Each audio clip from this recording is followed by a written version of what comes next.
In the meantime, thank you all so much for being here. This is our first official Water and Environment Task Force. So welcome to the WE Task Force. Most of you have taken part in either the Water Task Force or the Environmental and Manufacturing Task Force previously. And we're bringing the great minds that run those task forces together and presenting you with some topics and issues that relate to both. It doesn't mean we won't still occasionally cover topics that are a little bit more water focused or a little bit more environment and manufacturing focused. But we're going to try to bring in a lot of topics that really touch on both. And PFAS is a great place to start because it's certainly something that is important to the water world, as we'll hear from Alexandra. But it's not something that only is important there. So I really want to thank Alexandra and Tom, our speakers and presenters, for being here today with us, and all of you for joining us. I'm going to turn it over to Dan to kind of welcome the group and say hello. And again, thank you all for being here. And hopefully, as Betty is able to come on, we'll take a moment to thank her as well.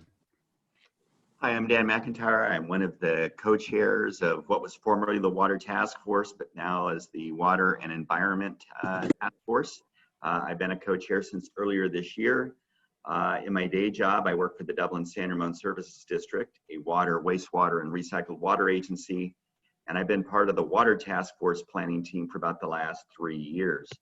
Our senior co-chair is Gary Darling. He has some other commitments this morning, so he's going to have to cut out in a few minutes.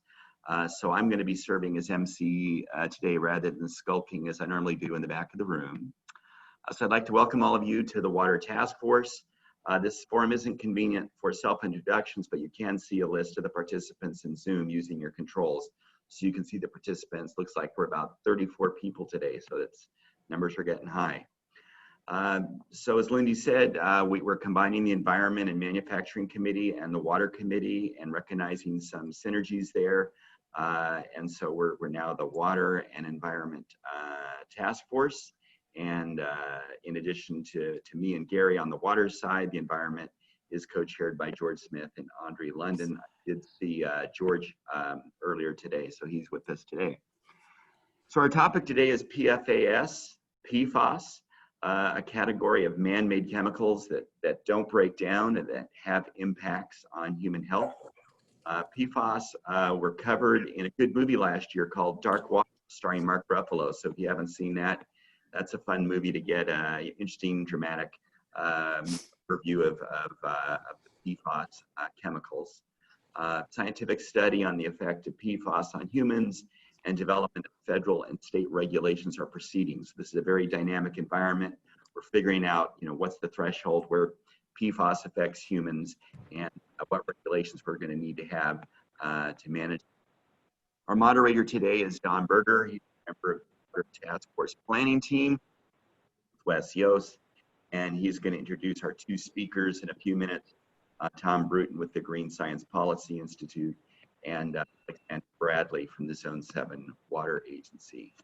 I wanted to thank my compatriots on the Water Task Force Planning Group for helping put this event together and other recent events together. So on the planning team are co-chair Gary Darling, Dave Requa, Dave Richardson, Don Berger, Whitley, and Spalding, and of course with the task force or with the Leadership Council, Lindy Lavender, and our Executive Director, Christine Connolly. So looking ahead to the next couple of meetings, next meeting we will have a presentation from the E part of the WE team. It will be a presentation on a privately funded large-scale solar project that is proposed in Alameda County north of Livermore. The project sponsor, I believe, is Aramis Renewable Energy, and that will be on Tuesday, October 20th, again in a virtual format. In November, we're planning a presentation on the use of decentralized water reuse systems by major corporate campuses. As you may recall, last year we talked about decentralized water reuse from an agency perspective, and we did the deep dive with City of San Francisco. And this is a chance to look at, for major corporate campuses in the Bay Area, how might you do it from a private sector managed perspective. Then in December, we're on hiatus for the holiday season. And next week, the WE planning team is meeting next week to discuss further topics on just the water issues. We have over a dozen ideas in the hopper, and there's a lot of environmental issues in those lists to review. If you have a topic you'd like to hear about, or an interesting idea, reach out to any member of the Water and Environment Task Force planning team or one of the co-chairs, or you can reach out to Lindy and she'll forward that to us. We're always looking for great ideas for our water and environment presentations. So the last piece I've got today is our special announcements. So I don't know if Betty Boatman was able to join us, but even if she She's didn't, here. all right, it makes my day. So one of our longstanding members in the Water Task Force, Contra Costa Water District Board member Betty Boatman, is retiring this year after serving 46 years on the Contra Costa Water Board. And I'd like to ask a few people to offer their comments on this occasion, including if Christine, our executive director, could chat, and then Dave Requa, who another member of our Water Task Force planning team and has known Betty for many years. And if we could have Gary Darling, our water co-chair, also chime in. So Kristen? Sure. Thanks, Dan. So yes, I'm Kristen Connolly. I'm the president and CEO of the East Bay Leadership Council, and I'm just so happy to be here. And like Gary, I'm not going to be able to stay the whole time, but when I found out that we were going to be properly saying a few words about Betty's contributions and leadership, I just wanted to make sure that I was here and wanted to offer my sincere appreciation on behalf of the East Bay Leadership Council. I first learned about Betty long before I knew about what the East Bay Leadership Council was, because Sonny McPeak made a point of telling me that one of the most influential people in Contra Costa that I should get to care about governance reform was Betty with an E, and don't screw that up. And so I just think that it is, I'm not going to find the right superlatives to talk about this, what a lot of people just, Betty is a water legend. And the idea that, you have made just decades and decades and decades of contributions at a time when we are so cognizant of not having clean air.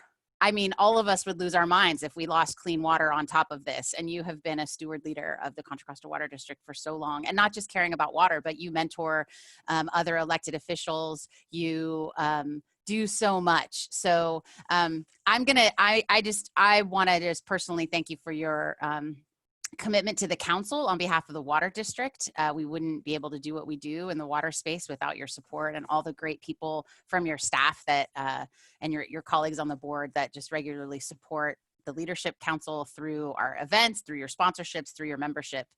It's just extraordinary. But there are people who work in the water world that know you much better than I do. And so I'm going to pass the floor over to Gary. But I just sincerely, Betty, I'm 2 years into my life as an elected official, and I am in awe. So thank you, thank you, thank you, thank you, thank you. So Gary, I'm going to pass it to you. Thanks, Kristen. Hey, Betty. Congratulations on almost a half a century on the Contra Costa Water District Board. I stood in front of you for well over 14 years, giving my presentations, maybe whining about what the Fish and Wildlife Service is doing to us on Los Vaqueros or what have you. You were also always attentive and very, very supportive.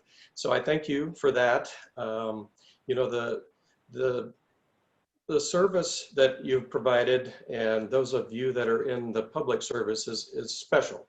It is very special. It's not for profit. It is for, in your case, protecting the ratepayers of Contra Costa Water District, protecting the environment, all things that are very, very important in our society. So you are a legacy, great accomplishments. You are a good role model for others, my wife included. You've been helping her in terms of her pursuit of public office. So I think that's good. I don't know. I'm not sure what that does to my retirement. I think I need to get George's cell phone on my quick dial to figure all this stuff out. But anyhow, just thank you so much for your service, Betty, and don't be a stranger. We always look forward to having you at the Water and Environmental Task Force. Thanks. So I think I pass it on to Dave. Dave, you're on mute.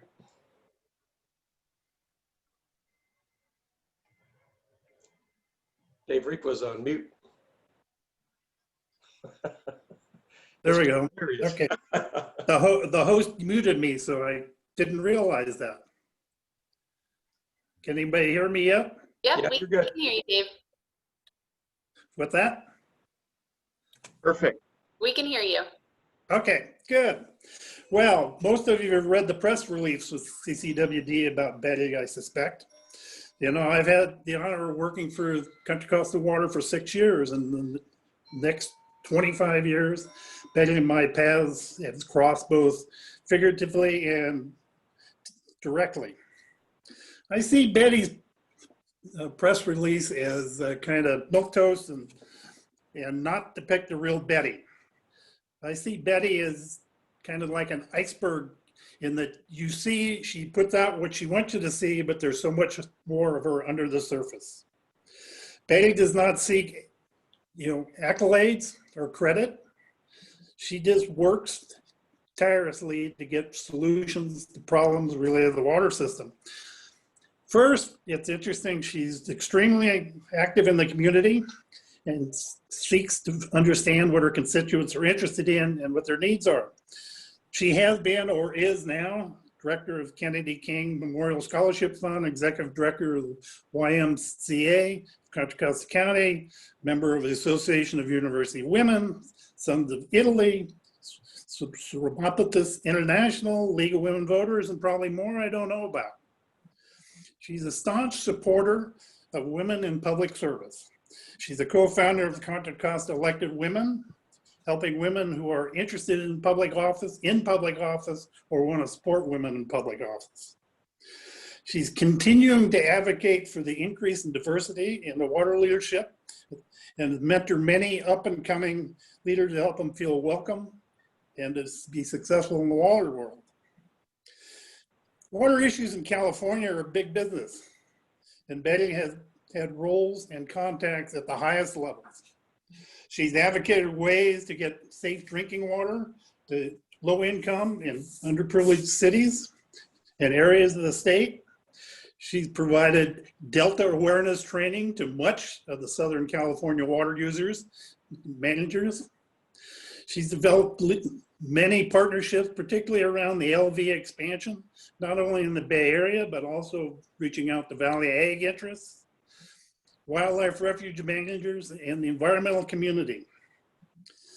Well, Betty is facilitating and operating on the big picture. She never forgets the needs of the local constituents and her commitment to the CCWD board. Betty has been the most incredible leader among all the board members that I know of. She can focus on what's most important in policy decisions before the board. She knows how to bottom line the key issues for other board members so they can make logical decisions. She does all this quite positively in a manner that does not cause friction. Betty advocates highly skilled staff, carefully balancing the costs and commitments to the ratepayers, and she has tremendous support of staff, encouraging them to take the initiative in seeing and resolving issues. I have personally experienced some of those opportunities when I worked there. She's much more than milquetoast that depicts and does not care about who gets credit or who gets accolades. She cares about the issues and get them done. The bottom line is Betty is going to be severely missed by both the staff and the board at CCWD. And I hope she stays involved in water issues as she continues in her efforts in the community. So Betty, thank you very much for all your participation, all your guidance, both in the state and locally in water issues. So thank you very much. Thank you, Dave. That was lovely. I think we're all putting up our little clap emojis. All right, well, I'm going to turn it over to Dawn Berger to get us started with our presentations, but thank you all for taking part. And Betty, thank you so much for your service. Good morning. Thank you, Lindy, and good morning, everyone, and welcome. It's good to see everyone, at least virtually, if not in person. I'm looking forward to when we can all be in person again for our meetings. We're very privileged today to have two wonderful speakers on PFAS chemicals, and Tom Bruton with the Green Science Policy Institute in Berkeley. Hi, Tom. Good morning. who will be giving us an overview of PFAS, including what it does and why it's a concern. And our second speaker is Alexandra Bradley with Zone 7, who will be giving us the water agency perspective on PFAS. And as Dan was mentioning at the beginning, PFAS is a very relevant and timely topic, as it's been receiving a lot of attention recently by the environmental groups, by regulators, I'm sure you've read. And people are really now realizing how pervasive these chemicals are and the problems associated with them. And what I found to be particularly interesting, and I think it's the case with a lot of these things, is they were developed, these PFAS and the related chemicals, as you'll hear more today, were developed with very good intentions. They work very, very well at what they were designed to do: stain remover in your carpet, water repellents on your jacket. However, like a lot of these wonderful things, we're later finding out that there are some issues with them, and especially from an environmental and health standpoint, and we're seeing how persistent they are in the environment. Also, as you'll hear more, how difficult they are to remove and treat.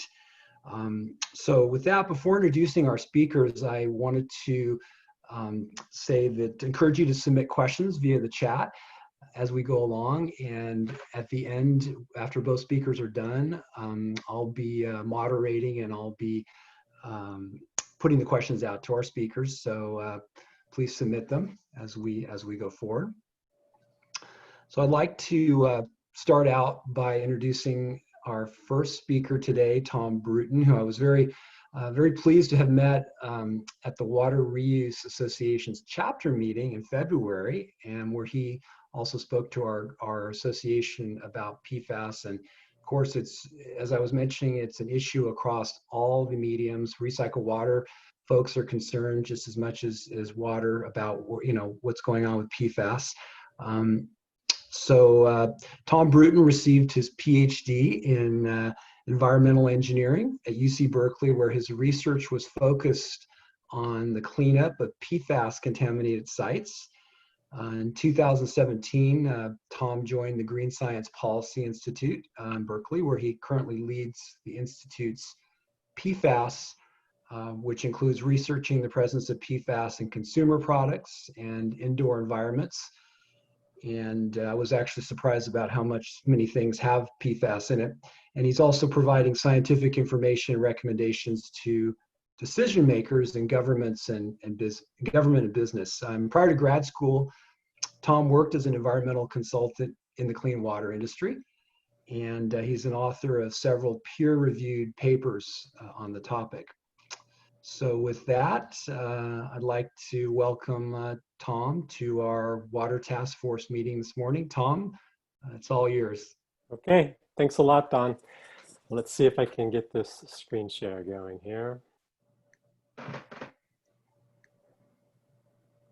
Now you should see Death Valley. It's not what my talk is about. There we go. Is that working? Yes, it is. Thank you. Okay, great. Well, again, thanks, Don. It's good to be here, and I really appreciate the opportunity to be able to speak to all of you today about PFAS, a topic that I'm very interested in, and I hope you will be too. So as you heard, I'm with the Green Science Policy Institute. We are a small NGO, mostly scientists based in Berkeley, and our mission is really to encourage responsible use of chemicals to protect human health and the environment. We do this by educating and building partnerships among folks in science, government, and businesses, and also NGOs to come up with ways of reducing harmful chemicals and products. We do this by publishing research, by educating, and by convening retreats, actually, to bring different groups together who might not always get a chance to talk and think together. And as you heard, before I joined GSP, I was in grad school where I spent a few years researching remediation of PFAS in soil and groundwater. And my big picture takeaway from that work is that cleaning up these chemicals once they're out in the environment is difficult and it's expensive. And so that's what motivated me to join a group where we're working to encourage pollution prevention rather than just cleanup. So let's jump right into PFAS. That's PFAS, per and polyfluoroalkyl substances. This is a group of chemicals, a big group of chemicals that are defined by their common structure. So they all contain chains of carbon atoms surrounded by fluorine atoms. And the bonds between carbon and fluorine is one of the strongest in organic chemistry. And so these multiple carbon-fluorine bonds put together give PFAS some really interesting properties that make them really useful. And because of that, they've been used in all kinds of consumer products and industrial processes for decades now. Most famously, they're used as surface treatments to make things oil and water repellent or resistant to chemicals or non-stick. The downside of those carbon-fluorine bonds is they give PFAS really high environmental persistence.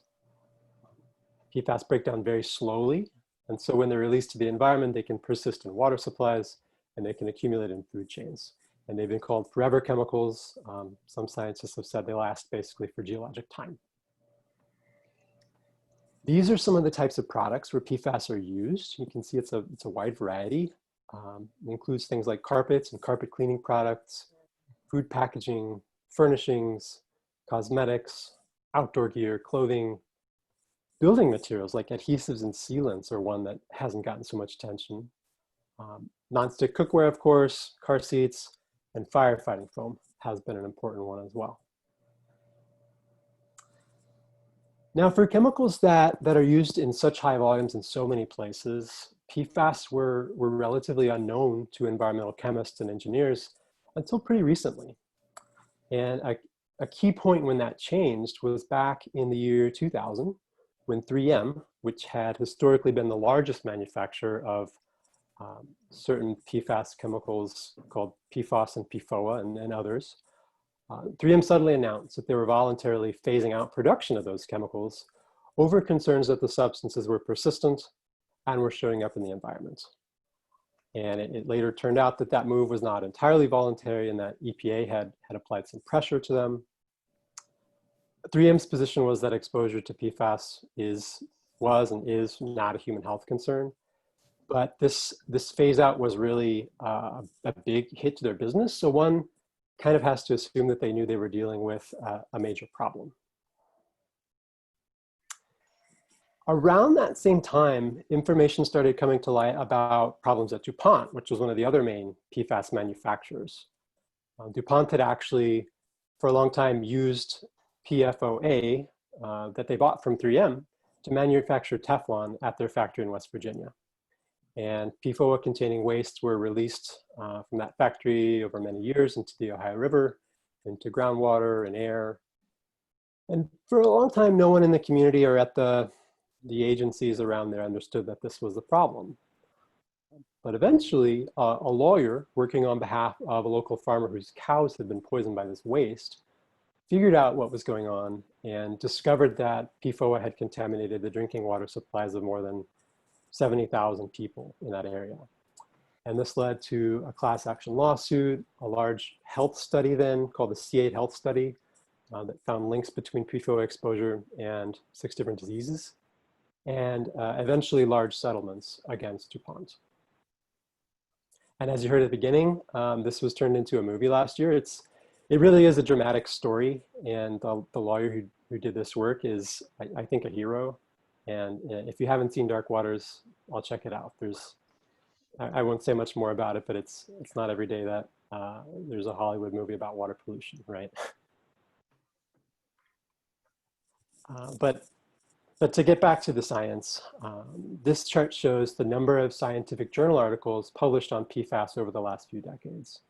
And you can see that the number of studies has shot up dramatically starting right about in the year 2000, about the same time that those concerns about PFAS first hit the news. The other important factor that has contributed to this increase is that new and improved analytical methods came online. So in the 1990s and into the 2000s, liquid chromatography and mass spectrometry, or LC-MS systems, became much cheaper, much more widely available. And that made it easier for researchers and now commercial labs as well to actually measure PFAS so they could study them. and study them they have. And in the last 15 years or so, we've learned a lot about these chemicals. We've learned that they're ubiquitous in the environment, that they're transported by ocean and atmospheric currents and end up accumulating in food chains far from where they were ever produced or used. Chemists can detect PFAS pretty much wherever they look, whether that's in house dust or stormwater or bay sediments here in California, or whether that's in seals and polar bears in the Arctic, like in this picture here. So they're quite ubiquitous. Another thing we've learned about PFAS in the past decade or so is that they're widespread drinking water contaminants in the United States. Several years ago, we and a bunch of collaborators did an analysis of data that EPA collected through the UCMR3 program, Unregulated Contaminant Monitoring Rule. And we calculated that up to 6 million people in the US live in areas where water supplies contained PFOA and PFOS at levels higher than the EPA health advisory of 70 nanograms per liter, at least at one point. And this map is showing in blue some of the watersheds where PFAS were detected through the UCMR3, although there are actually more because that data didn't include many small water systems. Another thing we found in that study is that watersheds that had more airports, military fire training areas, and PFAS manufacturing sites are more likely to have PFAS detections in drinking water. That was actually the purpose of the study, was to do that statistical analysis. Another thing we've learned is that essentially everyone is exposed to PFAS. So data from the Centers for Disease Control show that nearly 100% of American blood samples contain measurable levels of PFAS.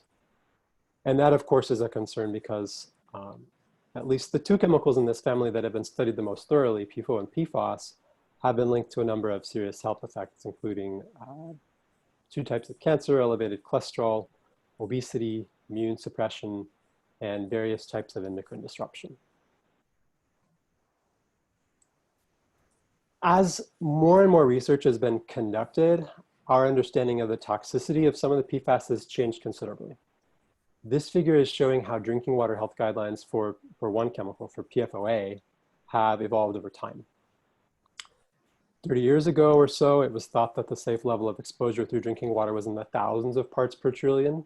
And so those were studies or recommendations that DuPont put out because DuPont knew the most about it at the time. If you look at this graph, you can see that those numbers have dropped steadily. So if you fast forward to 2009, EPA had an interim health advisory of 400 nanograms per liter. And then in 2016, EPA released a lifetime health advisory of 70 nanograms per liter. And since then, a number of states have gone even lower. In New Jersey, in 2017, proposed an MCL of 14 ppt. New York proposed an MCL of 10. And there are so many states doing this now that it's hard for me to keep this graph updated. But the point is that these are very low concentrations. And that is driven largely by the fact that PFOA bioaccumulates, so that constant exposure to small amounts of it in drinking water can result in much larger amounts of the chemical in our bodies. And so while we're learning more and more about the environmental fate and the toxicity of PFOA, PFAS, and also some of the shorter chain chemicals that industry has used to replace those two, all these are just a small chunk of the PFAS that are on the market. The latest estimate from the OECD is that there have been 4,730 unique PFAS in commerce. There are on the order of 250 different PFAS that have been identified in firefighting foam and groundwater impacted by firefighting foam.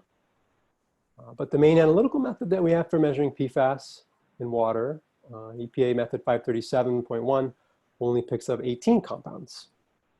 And our best set of nationwide monitoring data from the UCMR3 only includes 6 compounds. And there are federal drinking water advisories for just 2 of the PFAS. And so what we're talking about is a large group of chemicals that share this unfortunate trait of persistence, some of which are known to be bioaccumulative and toxic, but most of which we know little about, and very few of which have been regulated.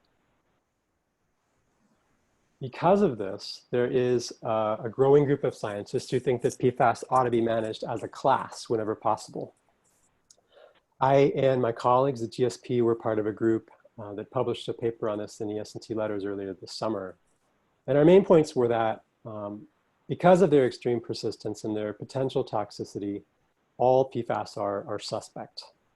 And that studying all of those PFAS in the traditional way of one chemical at a time for years before any regulatory action is taken is just going to take too long. It's not going to protect public health. And so instead, we should focus on limiting the use of these chemicals whenever we can.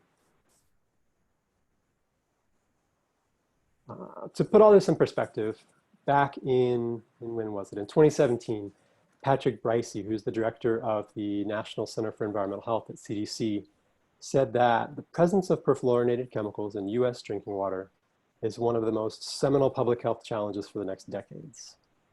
And he went on to say that it won't be too long before we think hundreds of millions of Americans will be drinking water with levels of these chemicals above levels of concern. And I think that's really strong language for such a high-level government official and speaks to the potential magnitude of this issue. Now I'd like to shift gears and talk more about wastewater treatment. A big question is whether or not wastewater treatment plants can be called sources of PFAS. Are they sources of PFAS to the environment? And while there's definitely PFAS detectable in wastewater effluent, I think that it's too simple to lump treatment plants in with other sources because plants are just dealing with pollutants sent to them by others. Most treatment plants were not designed to remove these types of persistent chemicals, and so one way or another, if PFAS comes into the plant, it's going to come out. There are a number of different ways that PFAS can get into wastewater. Industrial sites are a major source of emissions. That includes both plants that produce PFAS and those that use PFAS to make other things. Also, sites where PFAS-containing firefighting foam was or is used in landfills can be important. Consumer products are relevant too. So things like personal care products, cleaning products, waterproof clothing are all potential sources to wastewater. But at this point, I'd say we don't have a real clear picture of how important they are. We do know that those industrial sources and firefighting foam do tend to have a big impact on PFAS loading to treatment plants. Conventional wastewater treatment chains, they do have trouble removing PFAS. Chemicals like PFOA and PFAS are recalcitrant and they're not broken down by biological processes. In fact, you can sometimes see an increase in these compounds across aerobic treatment processes with effluent levels that are higher than what's in the influent. And the reason for that is that some of the PFAS in wastewater can be partially biodegraded into other, more persistent types of PFAS. So for example, here on the left, I'm showing the structure of a chemical that was formerly used commercially to make grease-proof food packaging. This compound is known to be a PFOA precursor. So under aerobic conditions, like inactivated sludge, that phosphate group on the end will be cleaved off, leaving PFOA as a product. And there are actually many of these precursor compounds that can show up in wastewater because it's the precursors that are commonly used in most products, not PFOA, PFAS, or other perfluoroalkyl acids, as they're called.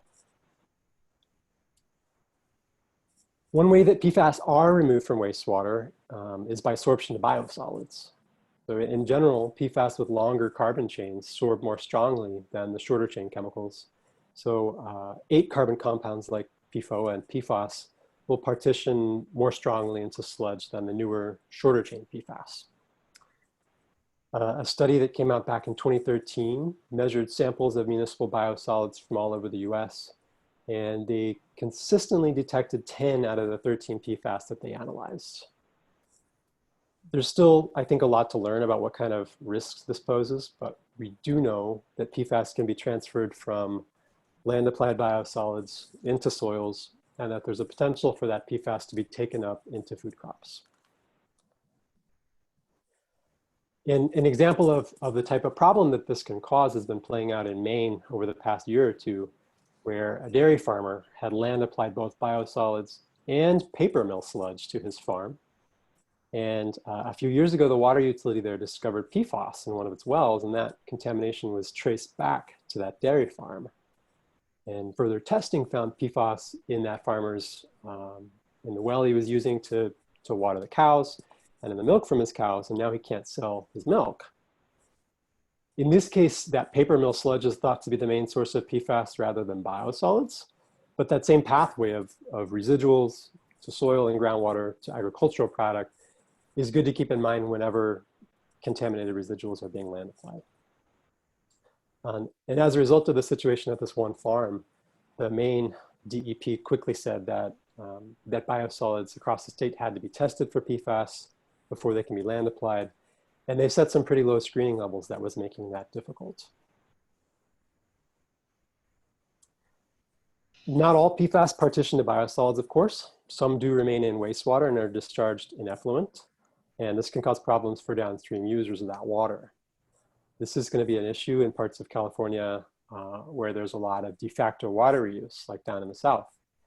So for instance, Orange County Water District said earlier this year that they may have to shut down 1/3 of their supply wells, at least temporarily, due to PFOA and PFAS. And the suspected source of those chemicals in their groundwater basin is treated wastewater flowing in from the Inland Empire to the east through the Santa Ana River.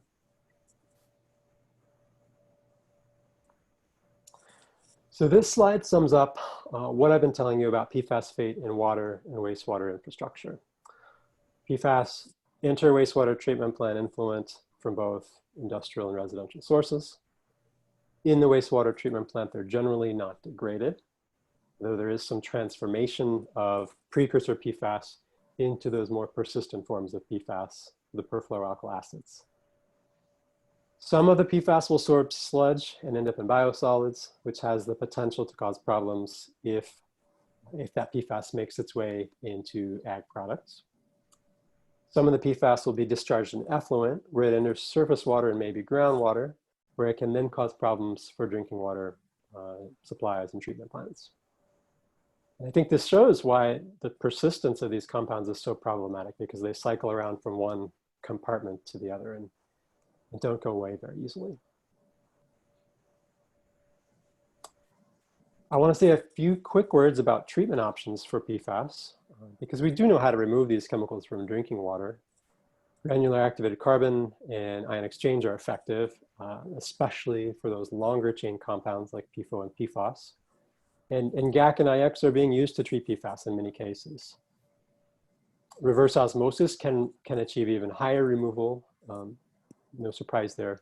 And the key thing about that is that it works just as well for the short chain compounds as it does for the long chain compounds. Wastewater, on the other hand, is a more difficult problem. PFAS are not effectively biodegradable, and so the only real option is to use advanced treatment like microfiltration followed by RO, as you would do if you were treating effluent for reuse. At least that's my understanding. And then I think biosolids are even trickier.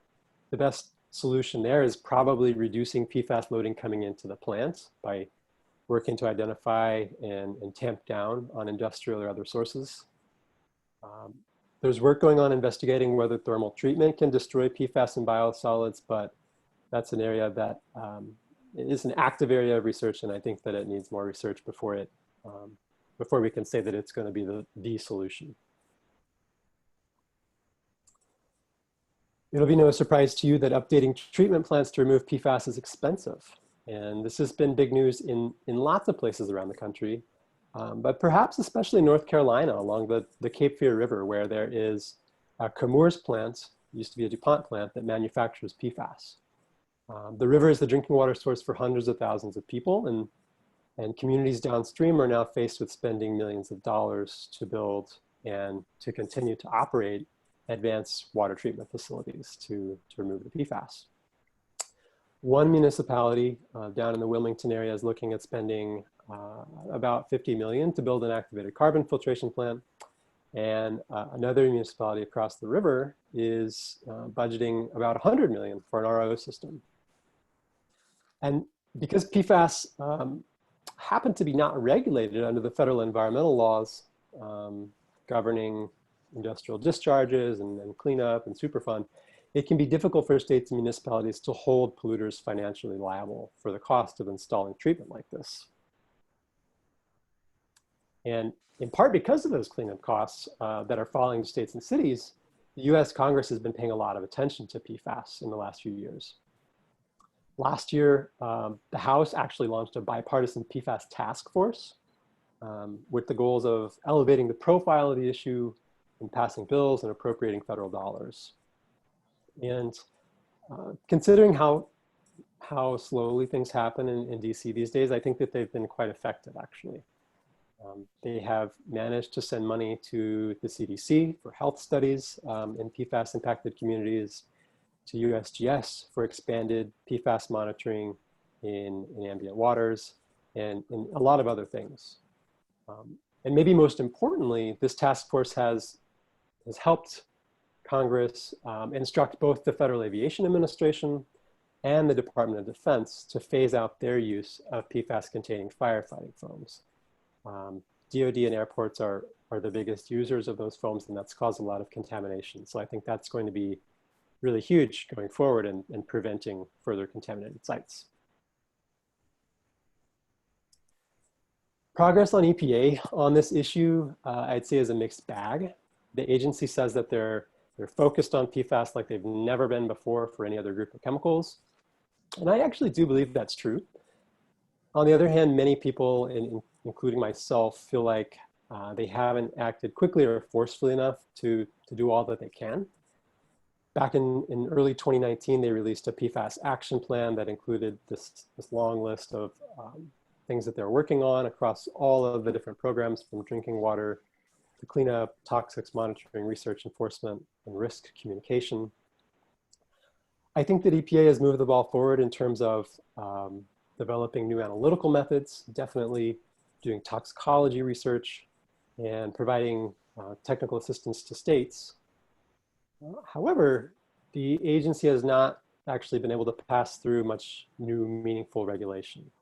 So it's still the case that none of the PFAS are regulated contaminants under the federal drinking water, clean air, or cleanup laws.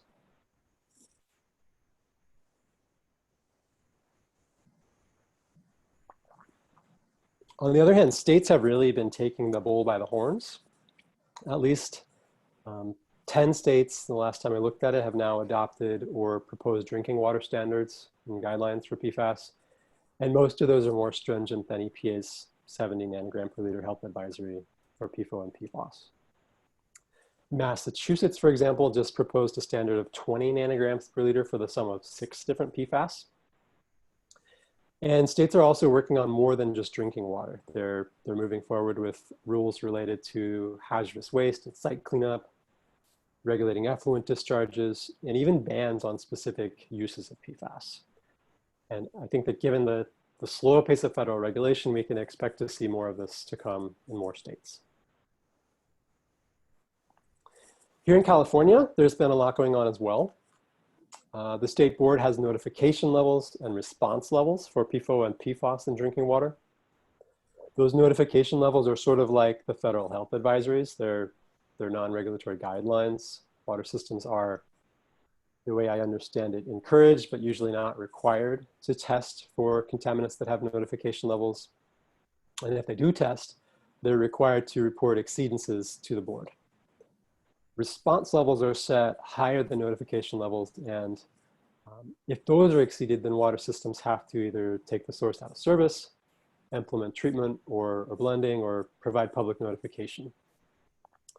So back in August of 2019, the board decreased the notification levels for PFOA and PFOS to 6.5 and 5.1 ppt, really low.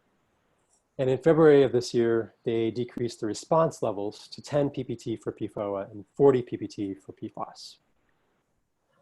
Meanwhile, the board has asked the WEHA, the Office for Environmental Health Hazard Assessment, to begin working on public health goals for these compounds, which of course is the first step towards developing enforceable MCLs. The Water Board has also been actively investigating potential PFAS sources across the state. In March of last year, they announced a big 3-phase plan to carry this out. In phase 1, they ordered testing at airports and landfills, as well as nearby drinking water wells. Phase 2 was going to include manufacturing facilities, refineries, fuel terminals, fire training locations. And phase 3 was to include wastewater treatment plants. Now this plan changed somewhat over time as the board started getting into it and learned more about which sources are more relevant here in California. But the big news is that back in July, they issued an investigative order to 250 POTWs. And I think that's all the plants in the state with the design capacity of 1 MGD or greater. And I know that I've heard that this actually doesn't apply to the plants that are discharging to the San Francisco Bay because those plants are working with SFEI on a different study. But in any case, that's starting. And then actually just last month, the board issued a testing order aimed at more drinking water systems. And I'm not fully up to date on the details of that, but there's a lot happening and I think it's good and it needs to happen. I also think that it's not enough to fully solve the problem. This simple slide is one that I show everywhere because it's our most basic message. PFAS are problematic and they're difficult to clean up. Prevention is preferable and these chemicals should only be used when necessary. On one hand, it's of course important that we start regulating industrial discharges of PFAS, regulating disposal and cleanup, and protecting public health with drinking water regulations. But on the other hand, all of those things in a way are trying to address the problem after the fact, right? So that's why I think that the most effective thing we can do to prevent future problems is working on reducing the use of PFAS right now. And fortunately, that's starting to happen. I'm just going to go quickly over a couple of examples. One is the use of PFAS in food packaging. This is something that we at GSP have been looking at for a number of years now. Back in 2017, we published a paper showing that about 1/3 of fast food wrappers from around the country likely contain PFAS. We also held a workshop at that time with folks from throughout the food packaging supply chain to bring this issue to their attention. That study got a lot of media coverage. In the following year, Washington State became the first to ban the use of PFAS in paper and paperboard food packaging. The city of San Francisco followed soon after that, as have several other cities and states. And that regulatory movement, combined with pressure from NGOs, has caused a number of retailers and restaurant chains to announce that they'll no longer be buying PFAS-containing packaging. And the secondary effect is that it's resulted in more PFAS-free food packaging options coming onto the market. So it's spurred innovation. And I think that's really an important thing.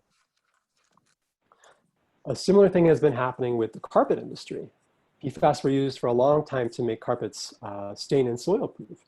And carpets are actually thought to have been a significant route of human exposure.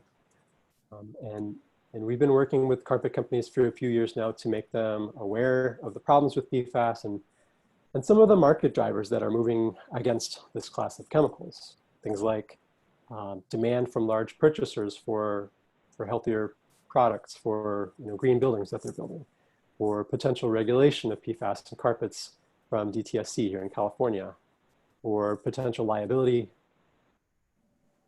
facilities. And so I'm happy to report that most US carpet manufacturers have now phased out PFAS in the past couple of years. And as of this year, big retailers like Home Depot and Lowe's are no longer selling PFAS-treated carpets. There are also a bunch of companies in the apparel space and other retailers that have committed to phasing out the entire class of PFAS. And if we go back to this figure that I showed at the beginning with the grid of products where PFAS are used, there's real momentum in moving away from PFAS in several, if not most, of these categories. So there's greater awareness and reduced use of PFAS, certainly in carpets. Food packaging is coming along, furniture, cosmetics, outdoor gear, clothing, and even firefighting foam. And I'm going to end there on an optimistic note. And if you're interested in learning more, we have a website called pfascentral.org, where we curate news, science, policy, and events around PFAS every week. So I encourage you to check this out. And I also encourage you to sign up for our newsletter to learn more. Of course, you're welcome to email me with questions, and we'll have a Q&A after the next talk. So with that, I'll stop, and thank you for your attention. Thank you, Tom. That was very informative, and it just amazes me how many different products that PFAS made its way into. Although given how effective the chemicals are, what they did, it doesn't surprise me. And what is nice is, though, to see the efforts now to get them out of products, especially like carpet and things like that. So that's wonderful, the progress that's being made. So thank you again for that background. And I see we've already got some questions coming in the chat box. So again, we'll have a Q&A after Alexandra speaks. And I just want to encourage you to continue to submit your questions in the chat and talk about them then. So with that, I'd like to move into our second speaker. We're Alexandra Bradley. Hi, Alexandra. Good morning. We're very privileged to have Alexandra to give the water agency perspective. She's from Zone 7 Water Agency, and she joined Zone 7 in 2019 as the agency's communication specialist. And I always find I'm an engineer by training, but I enjoy working with people, and I find that side of the business to be very, very intriguing. Always trying to understand people's behavior and communicating messages to them is a real art. Alexandra has bachelor's degrees in economics and political science from Cal State Stanislaus, and her expertise is varied. She also has not only public outreach and engagement, but marketing, public and government relations, and also project and budget management.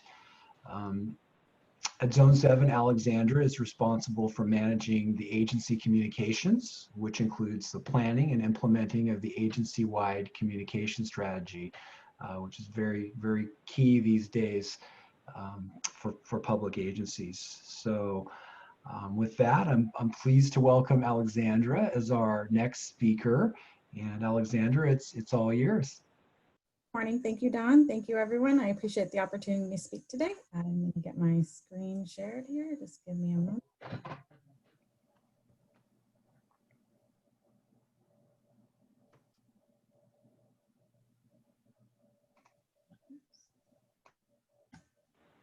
All right, working with two screens. Here we go from the beginning. Okay, can everyone see my first slide? PFAS, the water agency perspective.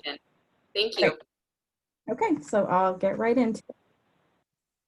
So I'm going to do the perspective from Zone 7. So this is a new challenge for water agencies, but a problem 90 years in the making. In 1930, we formed kinetic chemicals to produce Freon. 8 years later, research chemist Roy Plunkett, working with a gas related to Freon refrigerants, discovered a white waxy solid when he opened a tetrafluoroethylene cylinder. This substance turned out to be the polymer polytetrafluoroethylene, or PTFE, the first in the class of PFAS chemicals. About 10 years later, DuPont commercialized PTFE as Teflon, which marked the launch of the PFAS, or miracle chemicals. You may be familiar with the phrase, better living through chemistry. Over the next decades, we see advances in products that really make our lives better. We get nonstick pans, flame retardant, stain resistant and waterproof products, more durable paper goods, the list goes on. And everything seems fine until research starts to reveal that the properties that make these chemicals so great also makes them problematic. This image illustrates how interconnected and widespread PFAS are in our ecosystem. There are multiple paths to human exposure, not just drinking water. You may be exposed by the food wrapper you ate your lunch off of, the bag you eat your microwave popcorn out of, the floss you use to clean your teeth, the carpet your child learns to crawl on, the rain jacket you wear, the building material your home is constructed with. They're so widespread, they have even been detected in the blood of polar bears. After 90 years of use, they're literally everywhere. This image into surface and groundwater by way of landfills, manufacturing facilities, the use of AFFF foam, wastewater treatment plants, and land-applied biosolids, which then brings us to how they affect water agency operations. So let's dive into Zone 7. Zone 7 is the water wholesaler for the Tri-Valley. We provide water to over 300,000 residents, and the safety of our water is our #1 priority, so we take this issue very seriously. Our internal water quality goals surpass state and federal primary standards by at least a margin of 20. I would like to stress that while I'll be discussing our results, which include wells testing above the response level, all water delivered to our customers is below that. We first began our proactive testing for 6 PFAS in 2013. At that time, none were detected. However, it is important to keep in mind testing has advanced significantly since then.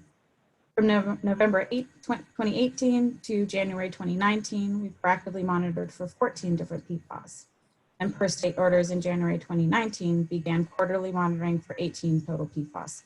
And our quarterly monitoring program is ongoing. The California Division of Drinking Water began a statewide PFAS investigation in March of 2019. And here are the current state advisories, which include the revised notification level and response level that we adhere to. And that brings us to PFAS monitoring in our groundwater basins. This is a schematic of our transmission system and well fields. We have a total of 10 production wells. Here you see Stone Ridge well, the Mocho well field, which consists of 4 wells, plus our groundwater demineralization plant, Chain of Lakes well field, which is 3 wells, and Hop Yard, which is 2 wells. We have been taking samples from these wells since 2013. Additionally, we have approximately 200 groundwater monitoring wells. As part of an effort to pinpoint possible contamination sites and causes and understand the overall problem, we have also been sampling at those wells. I won't go into that specific data today, but the general results show low-level PFAS seem to be widespread in the groundwater basin, occurring at various steps with no clearly discernible pattern. Though there seems to be a slightly higher concentration of PFAS near the airport, extending west in the direction of the general groundwater flow. But because PFAS are found in thousands of consumer products and there are no known local manufacturing sites, we're not optimistic that distinct sources will be found. However, we continue to monitor and participate in the statewide investigations. These tables show the running annual averages of our quarterly monitoring data for all wells with PFAS detections. First of all, the good news, there have been no PFAS detections in our surface water supplies, which is the majority of Zone 7's water supply. Hop Yard well field, which is 2 wells, also has no PFAS detection.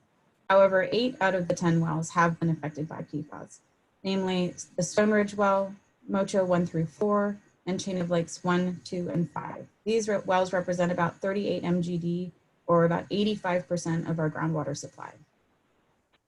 Here are the bar graphs of our last quarter's PFOS and PFOA data. They're shown as running annual averages values because that's what the MCLs will be based on. This graph looks at individual wells. So you see the lighter blue and the lighter green, those are individual well data. Then the darker blue and darker green, those are our treated water. So it gives you an idea of what our treatment options look like. So in the dark blue in the first graph, you see treated Chain of Lakes water, where blending of the 3 wells results in a lower PFOS level. This is one treatment option that gives us some operational flexibility. And if you look at Mocho well 1 and 2, they exceed the response level. In treating those, we have additional operational flexibility because we can blend those with the other Mocho wells that are testing at lower levels, or we can run it through our MGDP plant at that well field, as you see in the treated Mocho water results. And then you see the red line is the response level, so that's the line that we need to stay under for the California advisory. And this is a schematic just to give you an idea of the well field. So this is the Chain of Lakes well field. We have 1, 2, and 5 there. And so that gives us some blending options to get us below the response levels.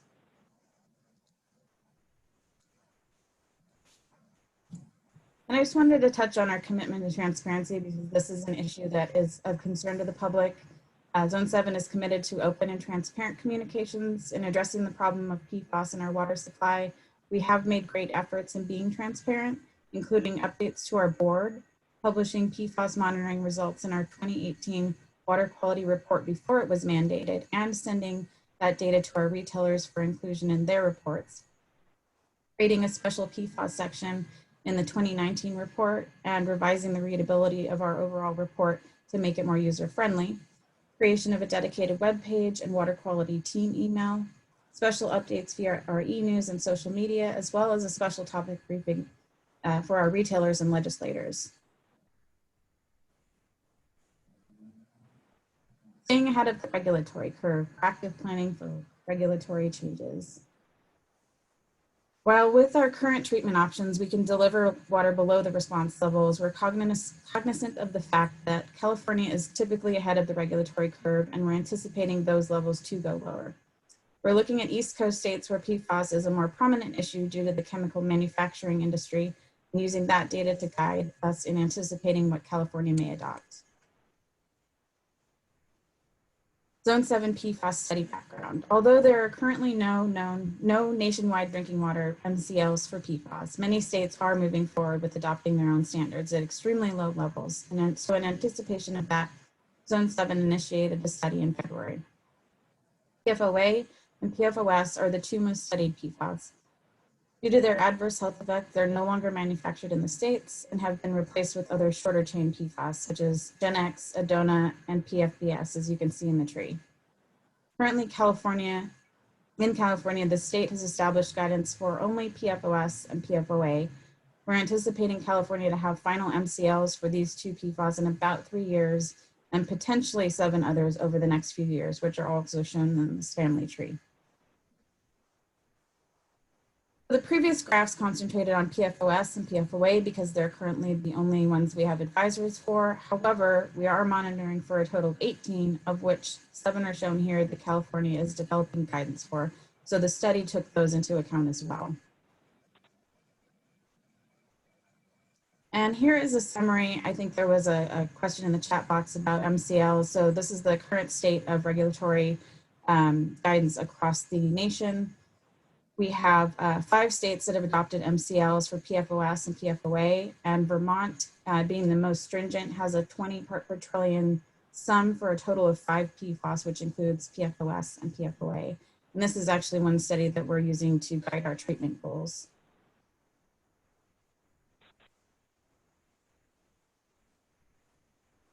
These are the anticipated state regulatory activities. So the state intends to roll out the new monitoring orders in fall or winter of 2020. So we're expecting those shortly, concurrent with both the public health goal draft and for PFOA and PFOS, as well as notification levels for PFBS.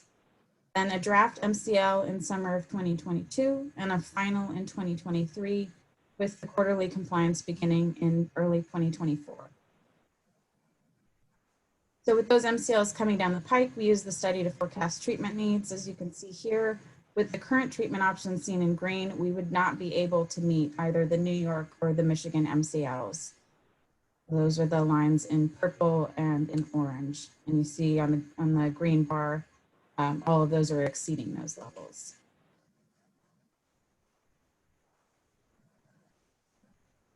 So treatment options, designing a system for anticipated regulatory changes. Obviously, the status quo would be the most cost-effective approach with our blending treatments, but can a combination of wells be used to distribute water that meets the goals? If California's MCLs align with current response levels, then yes. However, if California MCLs follow suit with the other states as we anticipate, then we will need other treatment options, and that's what we're preparing for. This is an overview of our treatment needs. So you can see today we're in the green. All of our wells are meeting the California response levels. If we move into phase 2 with the anticipated California MCLs, we would have some operational limitations at Mocho. Stone Ridge and Hop Yard would be okay, but Chain of Lakes would require treatment under the anticipated MCL. And then phase 2, we're monitoring. Those would be where additional PFAS chemicals might be added. So we would have to monitor and look to see if treatment would be needed at Stone Ridge and Mocho. And at Chain of Lakes, that would just be an adjustment of O&M. So here you see a matrix of possible treatment options. Currently, we're investigating designs that would utilize both ionic exchange and the granulated activated carbon, which is considered higher, more effective and lower in cost.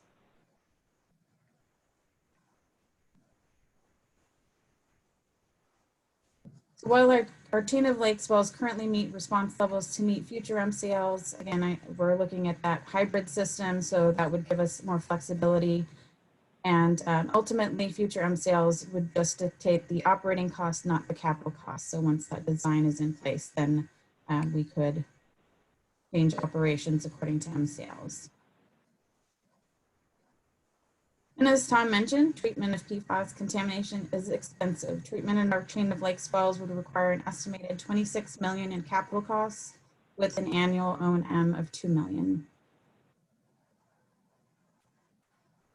Our next steps are to continue monitoring our wells and the state rulemaking process. Our board will be reviewing the treatment study this week at the regular board meeting, and we'll decide whether or not to proceed with the recommended treatment options from the study. Option 1 would be to design in January of 2021 and would have us prepared for the anticipated MCL adoption in 2023. Option 2 would defer until the draft MCLs come out, but that delay would likely require us to shut down wells at Chain of Lakes from January 2024 to February 2025 and trigger an additional potential cost of $3 to $5 million for additional surface water purchases during that time. And some key takeaways about keeping the Tri-Valley's water safe. While we didn't cause the PFAS issue, we are being as proactive as possible to stay ahead of the problem in order to safeguard our community's water supply. Our board is committed to investing in the necessary treatment studies and technology so we can continue to provide high quality water that our customers have come to expect. However, these chemicals are very costly to treat, and something needs to be done to address the source of this problem. Otherwise, the safety of our drinking water will continue to be threatened by these chemicals. Water agencies are looking to regulators to set science-based standards and guidelines that are actionable, with the understanding that tighter guidelines may trigger a need for funding assistance for infrastructure investments and reduce water reliability.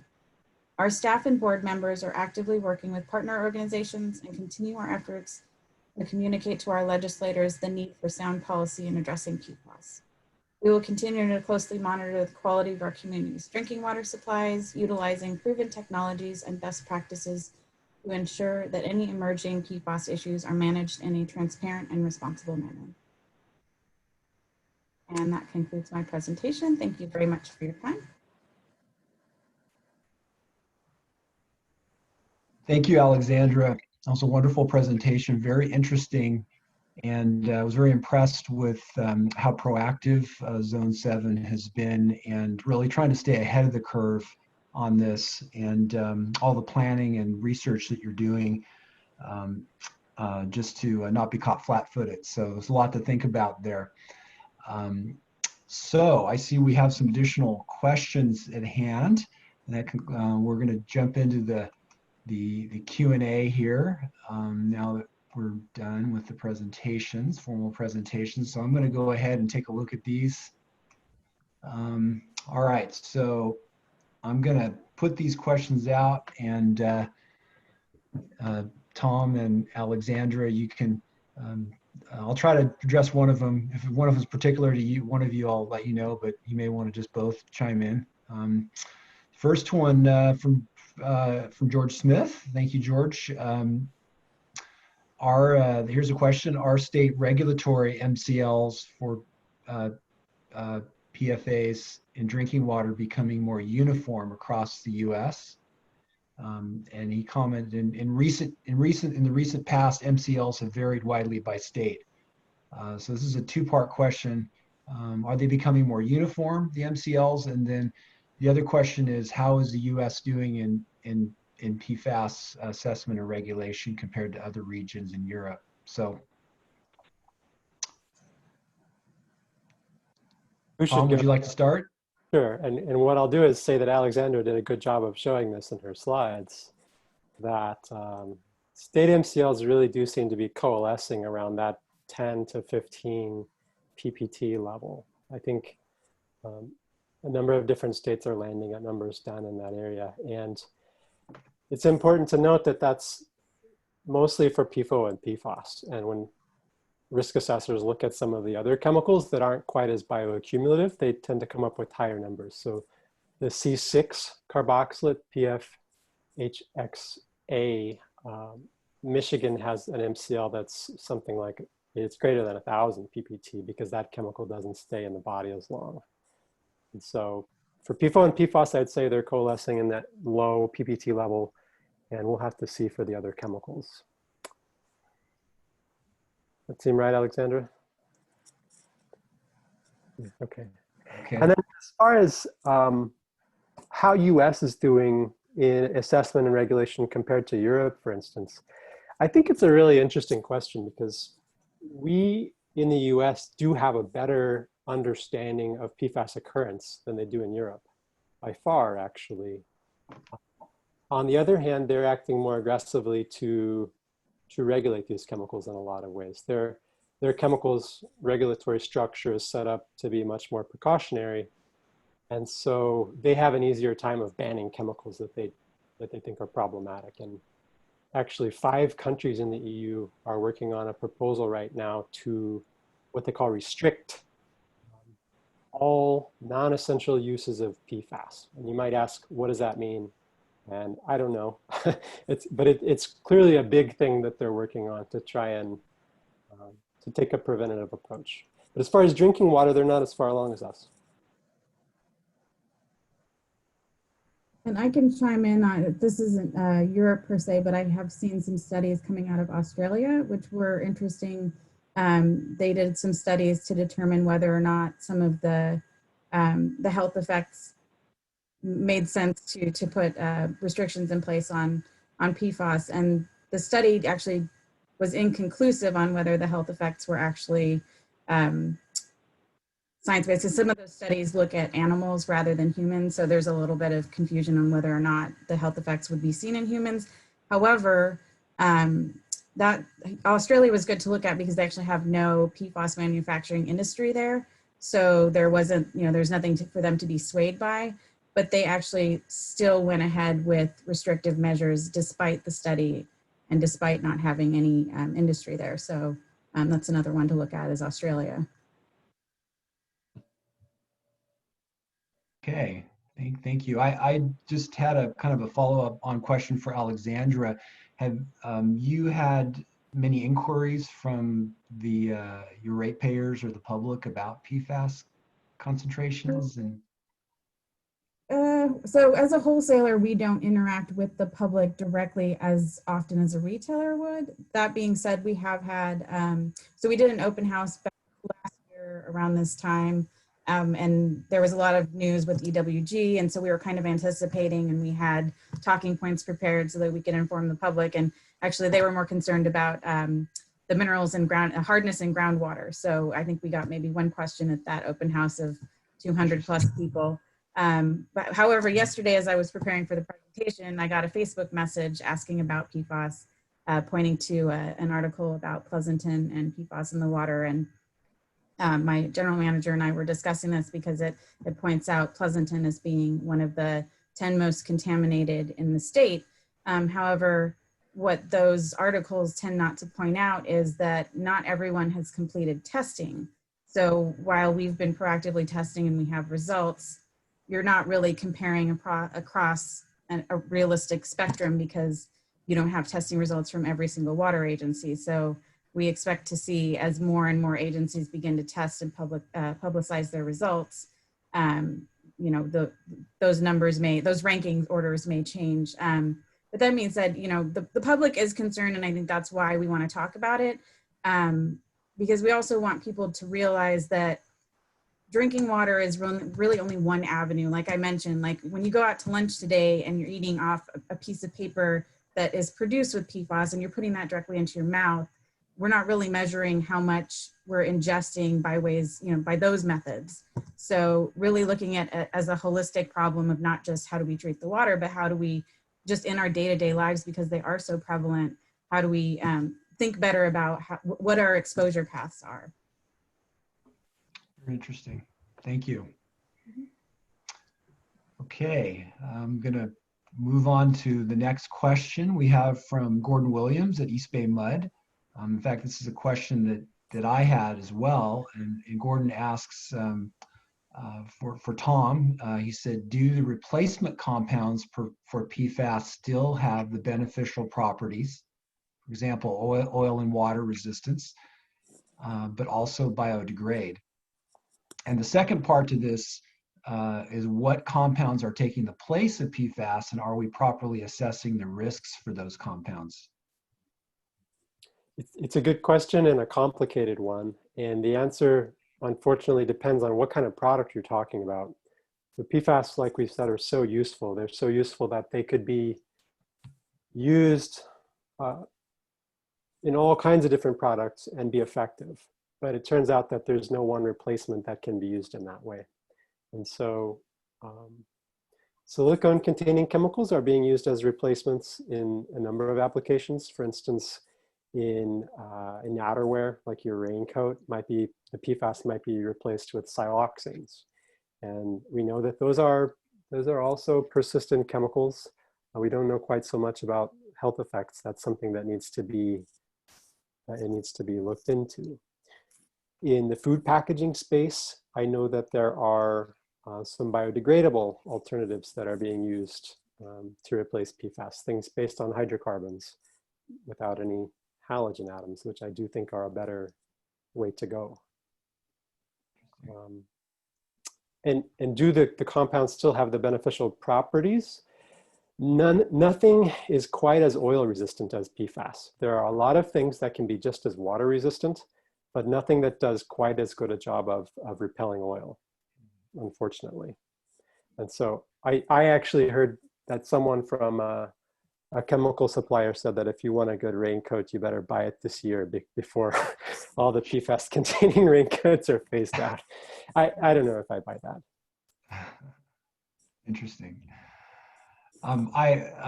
We have couple more questions here, but just really quickly, Tom, you mentioned that Home Depot and Lowe's have discontinued the use of PFAS containing carpets like the Stain Masters and things like that. And I was curious to know some of the chemicals they're using in carpet. Are they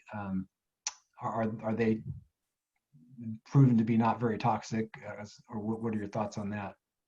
Well, a lot of it is trade secrets, so I don't know the exact details. But what I understand is that they're moving from a system where there was a topical PFAS treatment applied to the carpet sort of at the end of manufacturing to adding a built-in chemistry in the fibers of yarn that makes the fiber more inherently stain resistant. And so I do think that that's a positive thing. And from what the little that I have seen, it looks like non-halogenated, so there's no fluorine or chlorine, hydrocarbon-based thing. So I do think it's less of a concern. Good to hear. Yeah, you always wonder when they're switching. Sometimes they switch to something and then later on it becomes the same issue. So we'll stay tuned for that. Yeah. I'm going to move on. We have a question from Ann Spalding. Hi, Ann. And Ann asks, why isn't the EPA regulating these chemicals, and shouldn't they be banned? It's a good question. And it's, the answer to the second one is really a philosophical answer. It's just not how we tend to do things in the US. People would say that the influence of industry and other interest groups is really strong, so that EPA, when they try and do take strong actions around toxic chemicals, always gets tied up in lawsuits. And so they're somewhat hesitant to even try and going down that path anymore. When you talk about things like drinking water, EPA is moving down its regulatory process that Congress spelled out for it in the Safe Drinking Water Act. They're following those steps. They're very slow steps, and that's that way by design. And I would argue that the process should be sped up a little bit, since we haven't had any new MCLs really since before 1996. But I think some in the water industry think that that's actually the way that it should be, that we should be conservative about doing new regulations. I'm actually interested in what the group thinks about that. Okay. All right.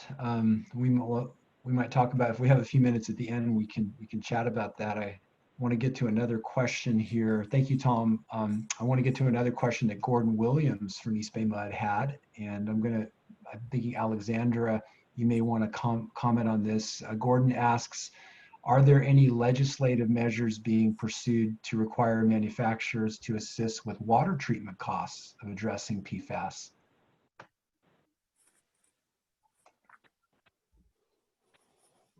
Or Tom, you can, if you want to comment. Alexandra, do you have any thoughts on that?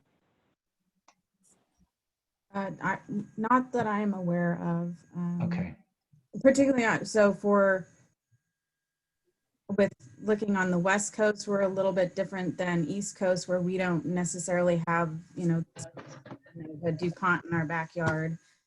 So I know in terms of Zone 7, that's not something that we're optimistic is going to be something that's helpful for our agency, although certainly, we would welcome additional funding in that mechanism. But for our coast, I think that's less likely, perhaps something more along the lines in the East Coast. Yeah, I think that makes sense. And I would add that there are some legislative measures in play.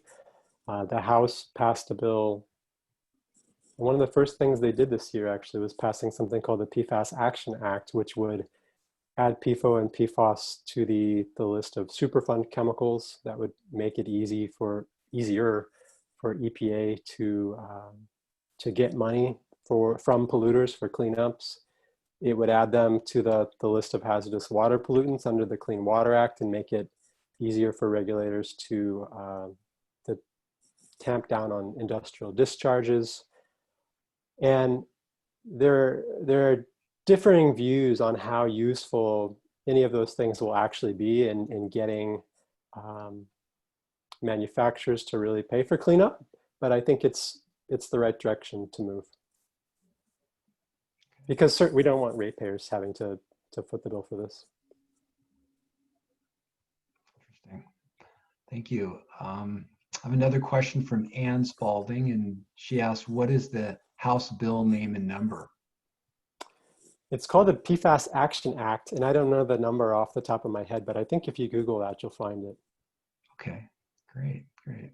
Okay, so this is Dan McIntyre, co-chair, intervening. So we're getting near the end of our time. I want to be mindful of everybody's time and get us out on time by our scheduled 10 o'clock finish. I'd like to thank Don Berger for doing a great job moderating and covering the questions and introducing. Also special thanks to two really awesome presentations by Tom and Alexandra. I know there's going to be testing and further regulatory evolution on this, and I suspect that we'll probably come back to this issue at a later time on the Water and Environment Task Force. We might be asked to weigh in on regulations that start to emerge. So thank you, everybody, for attending. Thank you to the presenters and the moderator. Just a really awesome pair of presentations, great questions, great answers. So thank you, everybody. I don't know if anybody has a final comment, but we're almost right at the end of our time.